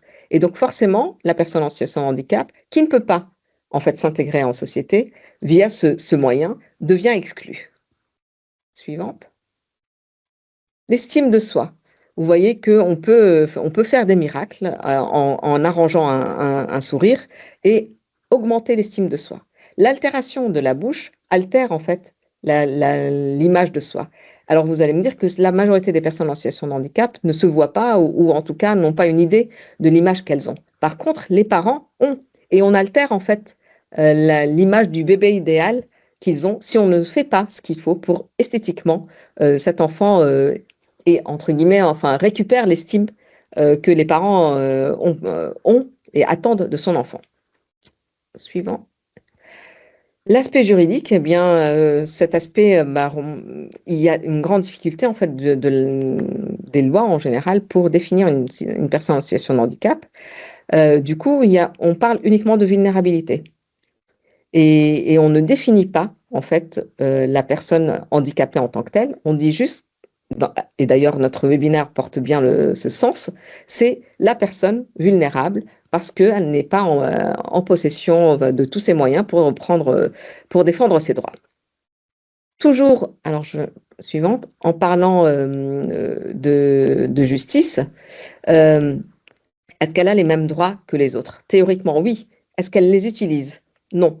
Et quand on pose la question, en fait, aux aidants, est-ce que vous croyez que c'est une bonne chose qu'on fasse de la discrimination positive, qu'on donne plus à la personne en situation de handicap que vous, notamment pour les soins bucco-dentaires? Tout le monde dit oui, on est d'accord. Et au moment où on veut réellement l'appliquer, on se rend compte qu'au final, non, c'est pas ce qu'elles veulent. Et ça, là aussi, il y a une ambivalence entre la volonté d'aider en utilisant de la discrimination positive et en même temps, on veut les intégrer sans aucune discrimination. Suivant. L'aspect du primum non nocere, puisque c'est quand même notre objectif à tous, hein, de ne pas aggraver la situation de la personne. Donc, est-ce que ne pas agir du tout pour ne pas toucher à l'autonomie de la personne, c'est réellement ne pas nuire? Donc, s'abstenir de prendre en soin, est-ce que c'est pas nuire? Donc, ça aussi, ce sont des questions à se poser en ce qui concerne les soins bucco-dentaires. La suivante. Donc, la bienfaisance, est-ce que la bienfaisance, c'est de notre point de vue de soignant, puisque nous sommes formés pour agir. Au moment où on n'agit pas, on sent qu'on a échoué. Ou est-ce que c'est malfaisant, forcer la personne à avoir ses soins? Suivant. L'impasse de l'autonomie, eh bien, c'est toute la difficulté. On s'est rendu compte en faisant pas mal d'enquêtes, notamment des indices CAO, que quand une personne, notamment les personnes handicapées en ESAT qui sont autonomes, elles ont un indice de CAO beaucoup plus important que les personnes qui sont en institution, en IME ou en IM Pro. Pourquoi? Parce que, bien, respectant leur autonomie, eh ben, on leur laisse le choix de ne pas aller chez le chirurgien dentiste ou de ne pas être accompagné et de ne pas être accompagné pour comprendre la finalité du soin et qu'il est important de le faire. Donc ça, c'est une impasse parce que l'autonomie, c'est je le laisse faire parce qu'il est autonome, auquel cas il aura des problèmes à prendre en charge beaucoup plus graves et auquel cas il coûtera encore plus cher puisqu'il va falloir compenser par de la prothèse, qu'il ne fera sans doute pas et qu'il ne tolérera pas. Suivant. Le consentement éclairé, alors très souvent ça c'est un vrai frein puisque souvent les personnes en situation de handicap, elles ont à la fois un tuteur légal professionnel et un tuteur légal familial. Et pour les soins bucco-dentaires, on a besoin en général de l'autorisation de soins puisque c'est une atteinte à l'intégrité corporelle qui est justifiée peut-être par un acte médical, mais qui est surtout pas urgente. Et en fait, la seule façon de ne pas avoir besoin de l'autorisation de la tutelle, ben c'est quand il y a une urgence vitale. Or, nos soins ne portent pas, en général, sur une urgence vitale, sauf dans un cas particulier qui est la cellulite basse avec la médiastinite. Ça veut dire qu'à chaque fois qu'on fait un acte, parce qu'on porte de façon irréversible atteinte à l'intégrité de la personne, nos soins ne sont pas réversibles. On a besoin de cette autorisation. Donc ça aussi, c'est un frein supplémentaire. Et enfin, le concept de dignité. Il faut, dans tous les cas, respecter la dignité de la personne. Alors ça aussi, il faut trouver une balance avec un accord de tous les aidants en même temps pour trouver ce soin le plus digne possible qui rend service à la personne en situation de handicap. Et enfin, on voit bien que le principe de subsidiarité veut que l'État mette tout en œuvre pour qu'on les prenne en charge comme tous les autres patients. On a bien vu la loi de 2002 de Kouchner qui met en avant l'autonomie du patient. On a bien vu qu'il y avait une tendance d'aller vers les patients vulnérables, faire plutôt du soin, du prendre soin plutôt que du soin tout court. Et puis, une aide à la rencontre entre les professionnels médico-sociaux, les professionnels de santé et la personne en situation de handicap. C'est une rencontre qui n'est pas évidente dans un premier temps. Et puis, comment concilier le matérialisme, parce qu'il faut agir, il faut faire, et l'autonomie du patient et sa volonté, en fait, d'être pris en charge. Et puis, l'équipe transdisciplinaire, c'est aussi, je dirais, un frein, c'est-à-dire qu'on n'a pas l'habitude de travailler ensemble. Généralement, le chirurgien dentiste est considéré comme un technicien qui répare des dents.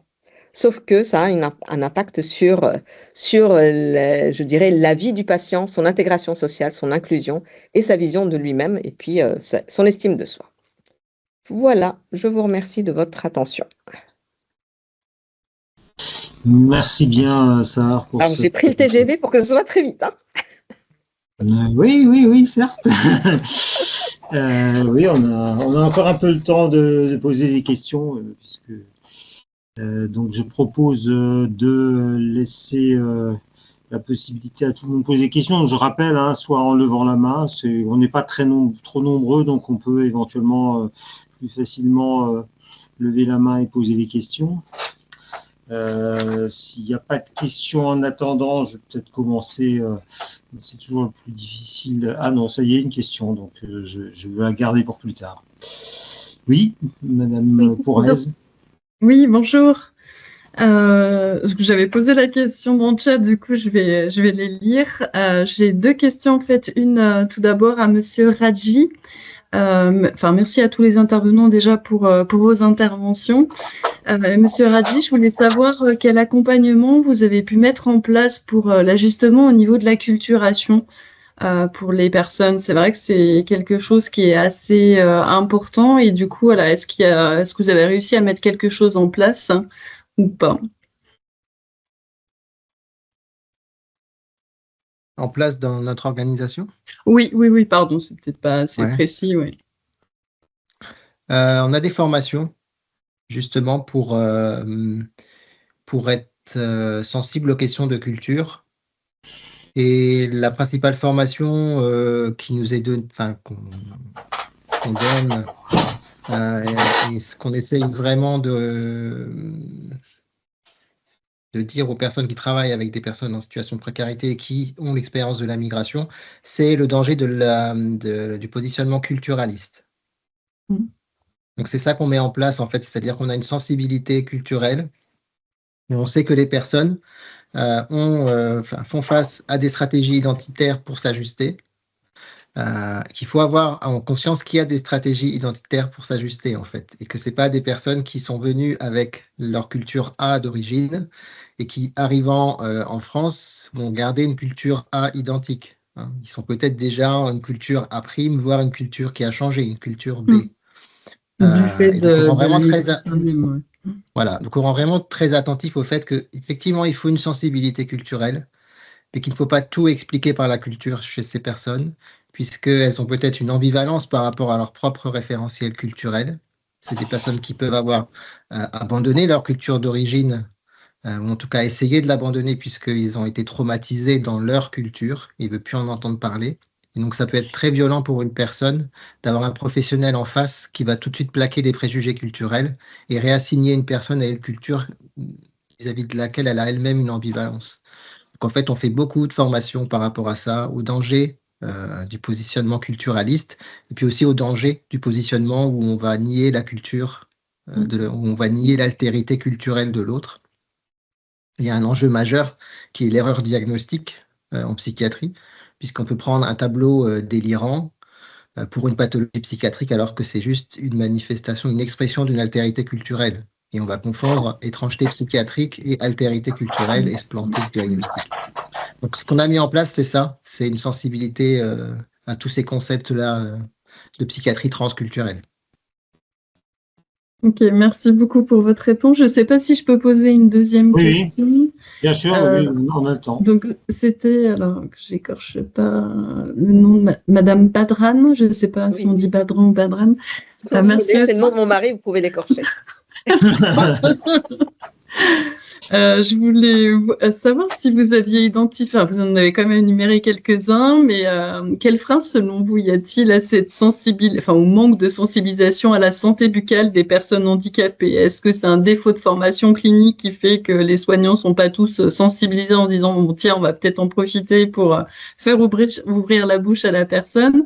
Ou est-ce qu'il y a un défaut de communication interne au sein d'un établissement qui fait que, si une personne handicapée arrive pour traiter un problème digestif, on va juste s'intéresser au problème digestif sans aller au-delà.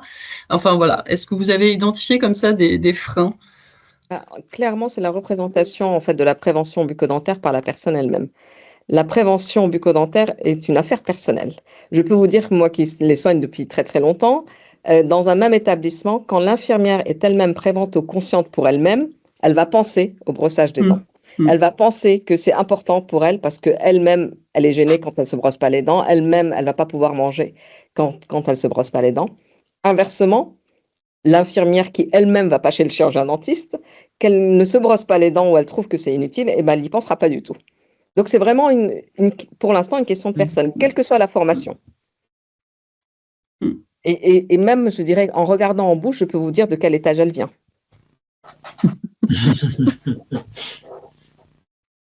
Merci. De rien. D'autres questions? Non, alors en attendant, je vais poser la mienne. Oui, j'ai bien reconnu toutes les problématiques des personnes en situation de handicap, quel que soit l'âge. Hein, et ça me refait dire que les personnes dépendantes âgées sont des personnes âgés en situation de handicap parce qu'ils ont exactement les mêmes problèmes. Et vous avez évoqué assez rapidement la question de la coopération avec les soignants, hein, qui a été effectivement pour moi une question tout au long de ma carrière. Je travaillais donc plutôt du côté des personnes âgées, de comment on arrivait effectivement, alors vous avez en partie répondu à l'instant, mais ça ne nous aide pas beaucoup. Oui, c'est sûr que les gens qui sont intimement et personnellement convaincus que l'hygiène bucco-dentaire est importante vont porter ce message également auprès des personnes qu'elles ont en soins.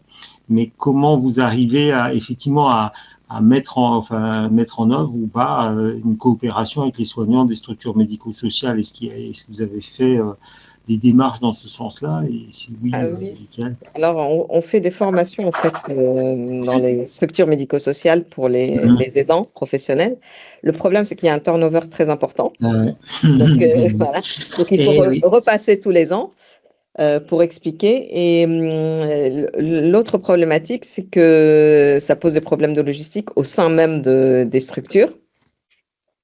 Et on voit bien que le temps consacré à l'hygiène bucco-dentaire est très peu utilisé. Et du coup, très souvent, on est obligé de mettre, je dirais, un bémol à nos recommandations de prévention habituelles et on s'adapte parce qu'on leur dit, bon, très bien, pendant la douche, est-ce que vous pouvez passer la brosse à dents?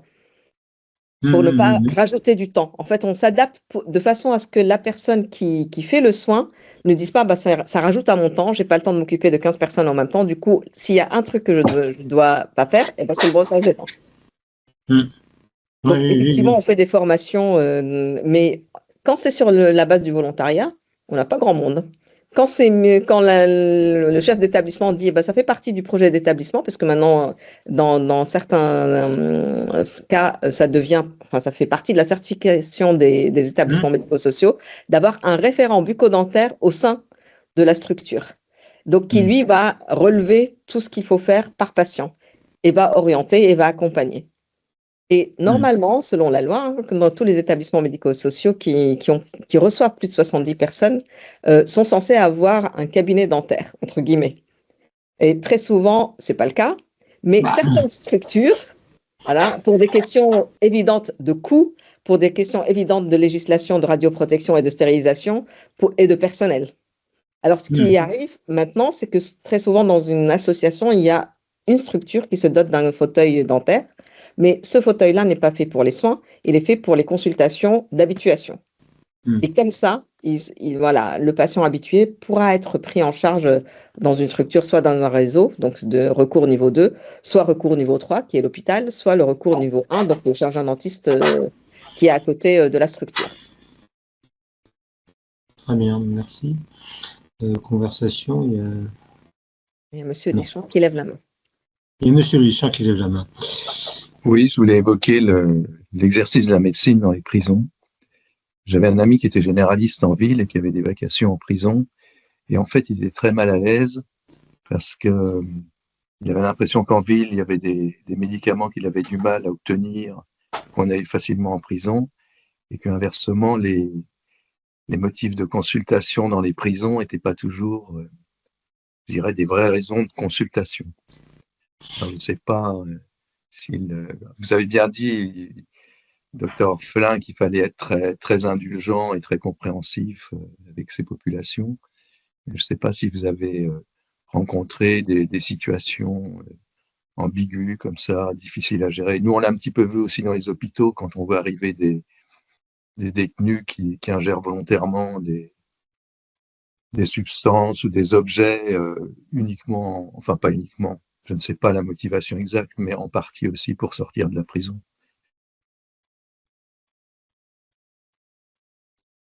Oui. En fait, c'est vrai que les demandes de soins sont parfois curieuses. Les gens qui avalent des lames de rasoir, ou qui avalent des piles, ou des fourchettes, ou des couteaux, c'est comme ceux aussi qui s'automutilent. En général, c'est parce qu'ils ont un message à faire passer, ils ont c'est pas à nous que ça s'adresse, c'est pas au service médical. Le, pardon. Le message s'adresse plutôt à l'administration pénitentiaire, c'est qu'ils ont envie de changer de cellule, ils ont envie d'avoir un autre codétenu. Pour les cas extrêmes que vous avez évoqués, dont on a parlé. Après, effectivement, il y a des détenus qui, pour se changer les idées, vont venir nous trouver le médical pour des choses qui sont pas très très importantes. La détention est une forme de loupe. Les gens voient les tout petits problèmes avec cette loupe qu'est la détention et ont l'impression que tout d'un coup, le petit bouton qu'ils ont sur le milieu du front prend des proportions extraordinaires. Alors, ça fait partie de notre prise en charge. Il faut comprendre que ces gens-là ont peut-être besoin de parler, ont peut-être besoin d'aller voir le psychologue, d'aller voir l'infirmier psy, enfin, peu importe. Au niveau des prises en charge psy, bien souvent, ils essaient de leur trouver du travail, de leur trouver une occupation.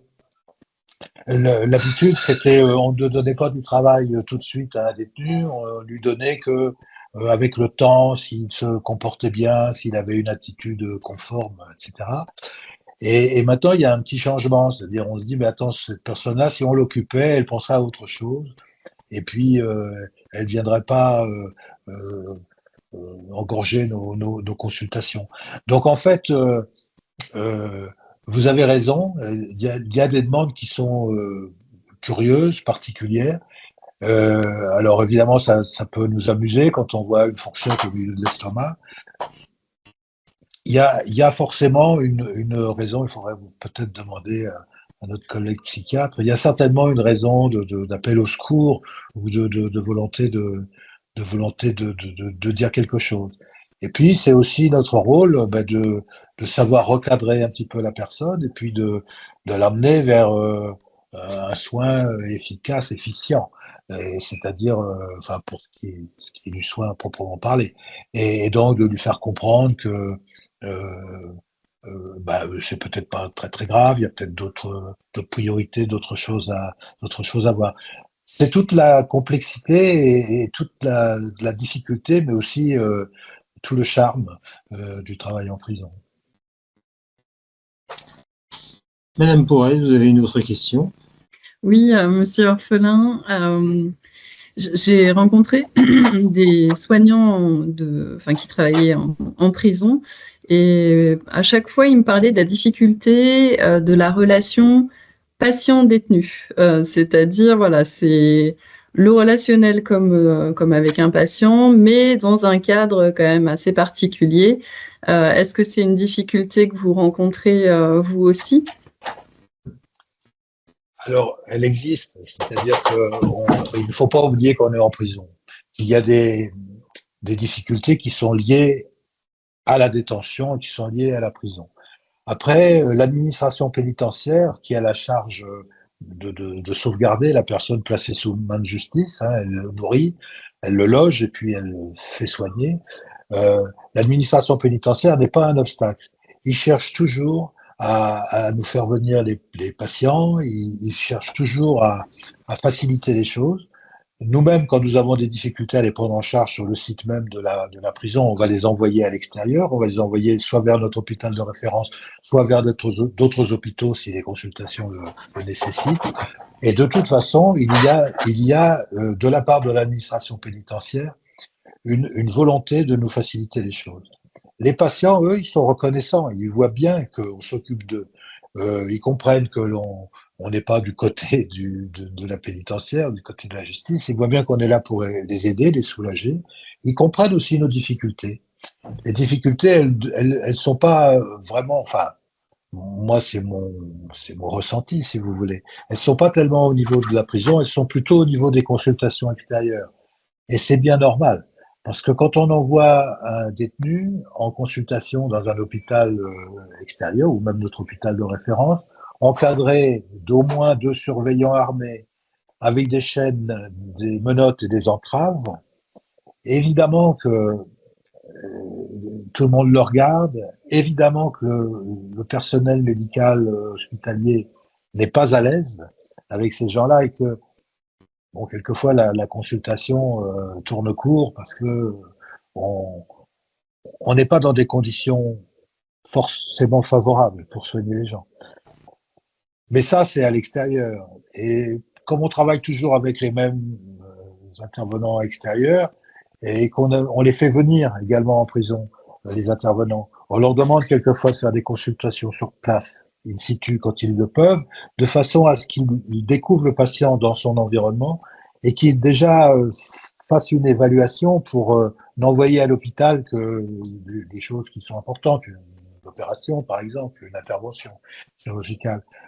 Et ça permet d'ouvrir tous les praticiens qui sont venus de l'hôpital, qui sont venus travailler ponctuellement avec nous pour faire des consultations, découvrent le milieu carcéral, comprennent les difficultés qu'on peut avoir et ensuite peuvent s'adapter plus ou moins à la prise en charge des gens à l'extérieur. Mais bien sûr, ça reste des détenus, ce ne sont pas des enfants de cœur, et quelquefois ils nous racontent des histoires pas toujours très très exactes. Il faut savoir faire la part des choses. Ce n'est pas toujours simple, ce n'est pas toujours facile. Mais bon, je trouve que finalement on s'en débrouille pas si mal que ça dans l'ensemble. Voilà, merci. On va prendre une dernière question, donc Laure. Oui, bonsoir. Je m'adresse plutôt à Monsieur Ravi, quoique. Vous aviez parlé tout à l'heure d'objets sociaux idéalisés et je me demandais quelle était la place accordée à l'accès aux soins, notamment dans les familles migrantes pour leurs enfants. Est-ce que c'est un objet social important ou est-ce que l'arrivée dans un nouveau pays, en l'occurrence la France, modifie cet objet social comme étant nécessaire et essentiel? L'objet social de l'accès aux soins, de la santé. Est-ce que la santé est un objet social idéalisé, notamment pour les familles qui ont des enfants? Oui, alors la santé, c'est un objet social, effectivement. Le fait d'être en bonne santé, puisque c'est aussi un moyen d'être reconnu dans la société, le fait d'être en bonne santé. Et oui, c'est un domaine qui est très investi, la santé des enfants. Déjà parce qu'il y a la législation est organisée différemment pour les soins aux enfants. Donc les enfants qui accompagnent leurs parents migrants, les enfants ont l'assurance maladie avant les parents. Je ne sais pas si vous le saviez, mais il y a un délai de carence de 3 mois pour les adultes, mais les enfants, c'est immédiat. Et il y a vraiment l'envie que les enfants soient en bonne santé, que les enfants aient une bonne éducation, l'éducation qu'eux n'ont peut-être pas reçue. Il y a aussi toujours l'identification parentale, la projection sur les enfants où ils vont réussir à accomplir ce que nous, on n'a pas réussi à accomplir ou ce qu'on n'a pas eu la chance d'accomplir ou pas. Donc, c'est quelque chose qui est très investi, la santé des enfants. Si on rajoute à tout ça les personnes qui migrent avec un enfant malade, où l'objet de la migration, le motif de la migration, c'est soigner l'enfant, oui, c'est très investi. Et j'ai pas mal de patients et de patientes dans ma patientèle qui viennent pour ce motif-là. Enfants malades, mucoviscidose, autisme, voilà. Merci. Très bien, merci. Je crois qu'on va conclure le webinaire de ce jour qui a à nouveau été très riche. Je remercie tous les intervenants pour tout ce qu'ils ont pu nous apprendre sur cette difficulté des personnes vulnérables d'accéder aux soins. Je rappelle que le webinaire est disponible en replay, et que bien nous allons continuer bien sûr ce cycle de webinaires pour essayer d'explorer encore d'autres particularités de notre système de santé, et je pense que le prochain webinaire devrait normalement porter sur les problèmes de la psychiatrie en général, alors plus la psychiatrie plus particulièrement chez les migrants, mais la psychiatrie la psychiatrie, le système psychiatrique français qui est un système très malade. Et on essaiera de voir un peu avec les psychiatres ce qu'ils en pensent. Je vous remercie encore pour votre participation et je vous souhaite une bonne soirée.